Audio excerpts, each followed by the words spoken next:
Pacer Nation, welcome back to another episode of Bring the Juice Pacers. Guys, sorry it's been a little bit of time since we've been able to do a recap.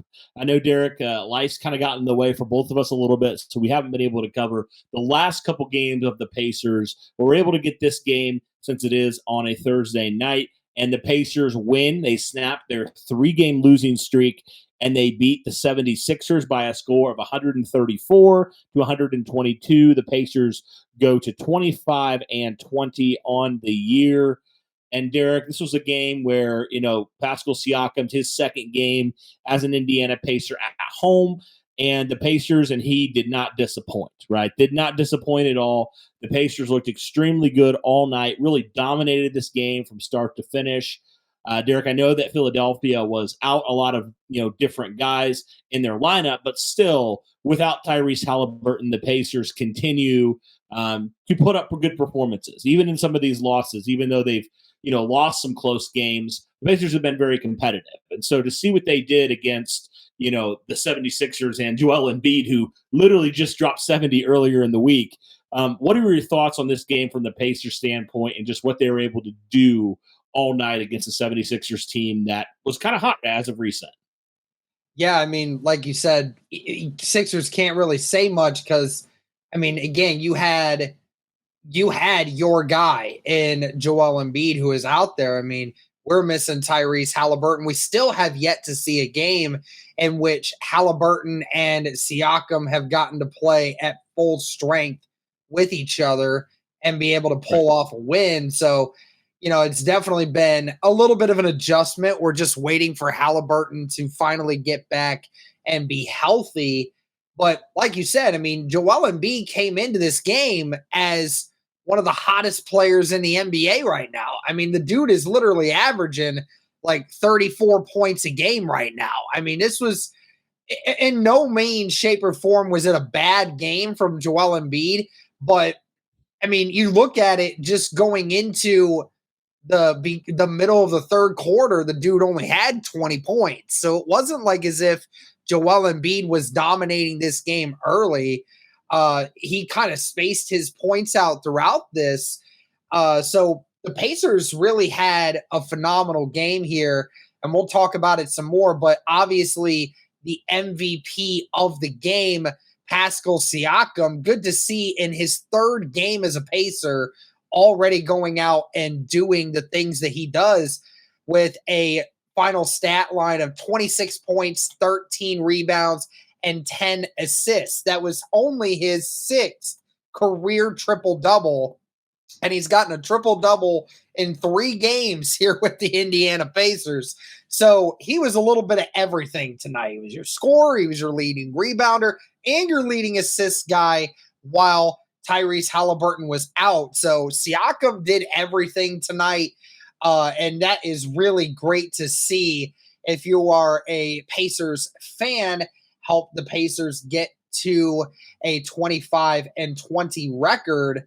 But Cody, for me, I have to look at this, and man, am I going to tell you, I see 7 Pacers players in double-digit scoring tonight. 7! Almost pretty much half the team was out there scoring double digits tonight versus what you had in the Pacers or 76ers. Yes, they did have 6 guys who were in those double digits, but those guys barely were cracking 10 points. You had a 13, an 11, a 19, a 16, and a 20. All of your starters had double digits tonight versus only 3 starters for the Sixers had double digits. So you had yourself a very even scoring performance, and that basically is what put the Pacers ahead today. Yeah, you look at that and also just the field goal percentage. The Pacers shot 57% tonight. Philly only shot 48%. So, the Pacers were clearly outnumbering them in that standpoint. Just efficiency-wise, the Pacers were, even with 3-point attempts, Pacers were 43%, 76ers only 24%. So The Pacers were shooting well. You mentioned real fast, because you talked about Siakam and some of those guys. How about Miles Turner? talk about a tough challenge against Joel Embiid, and we all know what he's capable of. And again, we know the type of player like Joel Embiid who is on this historic pace type of season. Like, we know he's going to get his, like 30 points. He can easily do. He can do that in his sleep, you know. But I just felt like you saw a little bit more from Miles Turner today. Maybe we've seen this season at points where he was just he had a game against Joel Embiid offensively. Like, he did such a great job at that, and just felt like he was contesting a lot more than we've seen him do before. In terms of just crashing, the rim and stuff like that. Like, I just think he did a really, really good job against one of the best players in the NBA. And I think that was a big reason why, Joel Embiid's never going to have a bad game, but, a bad game for his standards. I mean, the dude was only 11 for 20 on his field goal. So it was clearly not his night. And I think part of that reason why he did that and only had 7 rebounds was because Miles Turner, in a lot of ways, was hustling and playing probably one of his best performances all around this season. So I wanted to definitely give him a special shout out.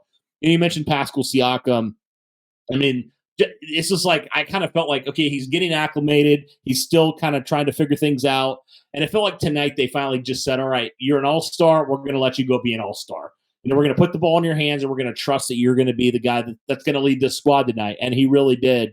You mentioned his first triple-double of the season, his first with the Pacers, obviously, but of the season even, 26 points, 13 rebounds, 10 assists. He was very spectacular, shooting the ball, 9 of 13. So he just felt like every time Siakam had the ball, good things happened. So definitely great to see that. And you just think, man, the Pacers can continue shooting at this pace, and they can continue to actually, keep it up. And then you see what they did a little bit more defensively tonight.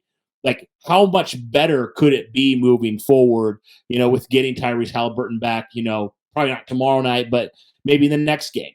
How much better could that be? I just felt like the Pacers were contesting a lot more tonight. They weren't just letting guys wide open as much, and it just felt like defensively there was more of a concerted effort to not allow, like the Jeremy Grant to go off for 30, or not allow, James Harden to go off for 40, not allow some of the best players, if you will, to have some of their best performances of the year against you. And that's what we've seen the Pacers do the last couple of games when they've dropped these games, is they've let some of the best players on their respective teams, play like the best players and have, basically like season best or close to season best type of performances. And so definitely refreshing to see, Joel Embiid have an off night, see the best player on the team not play at the highest level. So that was definitely refreshing to see, especially considering what we've seen the Pacers not do defensively as of recent. So definitely want to give a shout out to Miles Turner, especially because he did a great job tonight on Joel. Yeah, the Pacers team this year has been pretty much all offense, no defense for the most part of the year.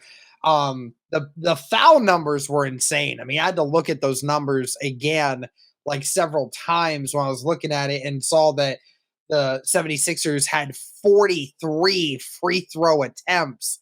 I mean, that's just insane. And with 30 fouls committed by the Pacers, it was just going to be one of those nights for sure.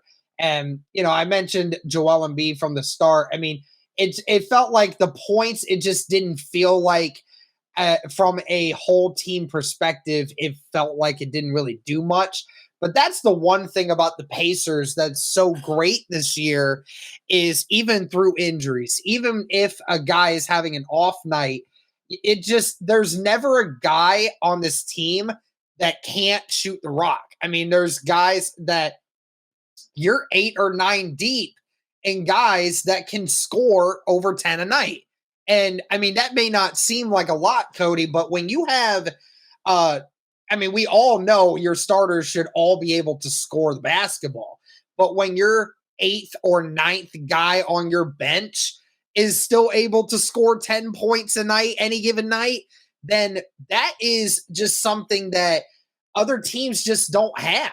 I mean, you can say whatever you want about the starters, but if you got bench guys that can put up 10 plus a night and every single one of them can, then there's just not a lot of teams that have that kind of backup scoring to go along with it. And if guys are having off nights, I mean, that's just kind of what happens. But I mean, like you said, with Miles Turner, he's averaging 17 and a half this year, one of the best scoring outputs on average that he's had in a season so far.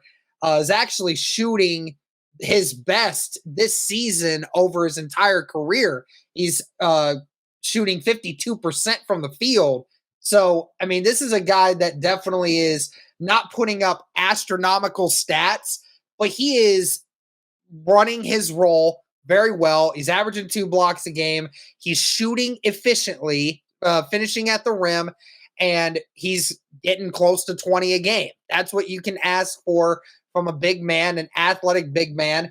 My only thing is, I kind of wish he would stop shooting as many 3-pointers as he is. I know that's what makes him a little bit more dynamic is his ability to occasionally shoot from three, but it is one of his actual it's actually one of his worst shooting years from the 3-point line that we're used to seeing.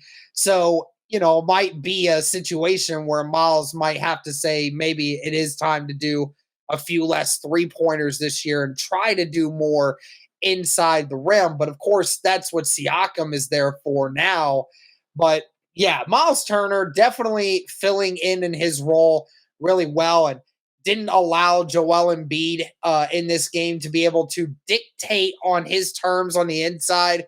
I mean, like we said, Joel Embiid, I mean, that dude can impose his will on anyone. And it's always good if you're able to prevent him from dominating in the paint. And that's what Miles Turner did tonight. And it was one of the many reasons why the Pacers won. Yeah, and Derek, I mean, we've seen before the Pacers I mean, we saw that in the Blazers game, right? The Pacers just getting destroyed inside. Like they couldn't do anything. They couldn't get a rebound. They couldn't do anything inside. They were just getting absolutely destroyed. I think this is a very telling stat and why I wanted to give, especially Miles Turner, a really, and obviously Pascal Siakam, he had a really good game doing it. But it was multiple guys, Derek, 3 guys on this team who had 8 or more rebounds.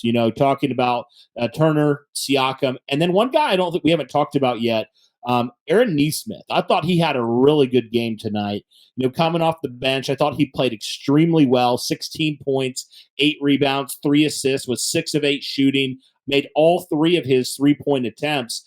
Did great. Him and Andrew Nebhard, man, they both were just phenomenal tonight. They were like the keys, I think, to what the Pacers did. And, I think we saw a little bit, Derek. The Pacers kind of missed them when they had to miss some time, this last week. And so it's great to get them both back in the lineup, playing well, especially getting Nemhard back in that lineup. He did really, really well. He had 8 assists as well. So, almost had a double-double there.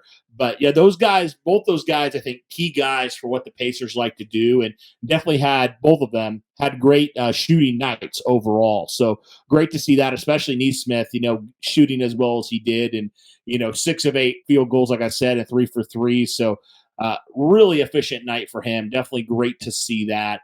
And then, like you mentioned, just so many guys off the bench. The stat that just talking about the rebound. Sorry, I got off topic a little bit. The Pacers out rebounded the 76ers 55-31. Yeah, plus 24 rebound differential. That's crazy. Yeah. So if they can keep that up, I mean, that'll change a lot too. And it felt like they had a lot of those second chance points and stuff like that. They got a lot of those, defensive rebounds and stuff like that, and didn't allow, the easy layups. Like they just did some of those things that we've seen them struggle to do as of recent. So they did a lot of the things that they have not done well in this losing stretch. And so that's definitely great to see.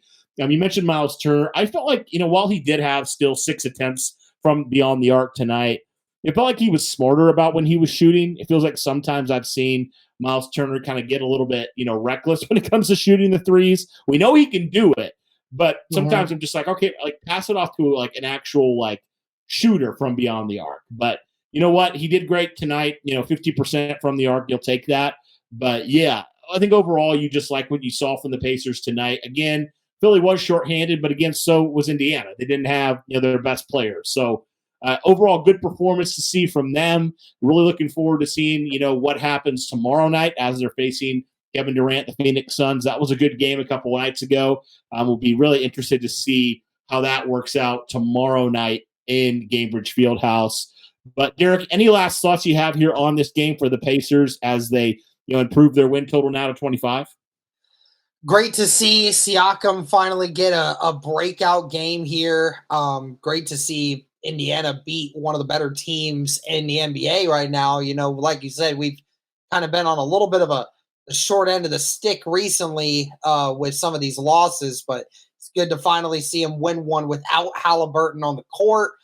If you're gonna win the field goal percentage by 9%, win the 3-point percentage by nearly double, and if you out rebound them by almost double, then at the end of the day, you're going to end up winning. I mean, it doesn't matter who you're facing. That's just the key to success, man. They shot better. They rebounded better. They assisted and moved the ball around better. And that's one thing I think that the Pacers have always had an advantage on over the Philadelphia 76ers is the Sixers play basketball a certain way. They're very much ISO. One man runs the offense, and it's not a spread out offense quite like most of the NBA is now.